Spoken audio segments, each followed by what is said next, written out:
Hi everyone. Today we are going to tell you where to find seeds on budget for growing your own microgreens and how to grow them without any special tray or tool. Microgreens are very nutritious and perfect to grow during winter months. They are also very easy to grow. The most common one is either the mustard seed microgreens or the ones made from these green lentils called as green gram beans. The key is to use whole seeds. Don't be fooled by the size of the seeds. So you want to take only half a cup of seeds at a time for the green gram beans and only a tablespoon for the mustard seeds. Simply put them in a bowl and rinse the seeds. Use a sieve while pouring the water out.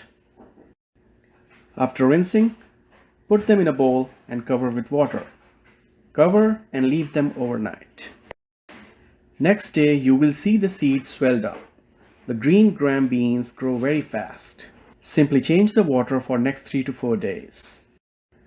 Once you start seeing white roots, you can eat the whole seed. It is called a sprout in this stage and is very nutritious. From here on, you want to keep the seeds moist but not in water anymore. So spread them in a Pyrex bowl or takeout container. Cover with lids but keep slight opening. Do not close the lids, otherwise they will rot. You can have a paper towel at the bottom if you want microgreens to grow up like plants.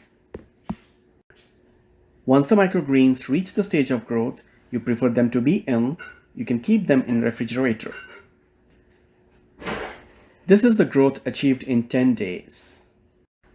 The seeds for microgreens can be very expensive, but these seeds are very easily available in Asian stores.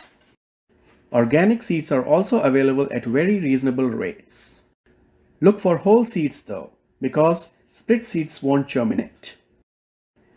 Use winter as opportunity to increase your compost pile for next season by composting your kitchen scraps in a tumbling composter. We have covered it all in this video, so do check it out.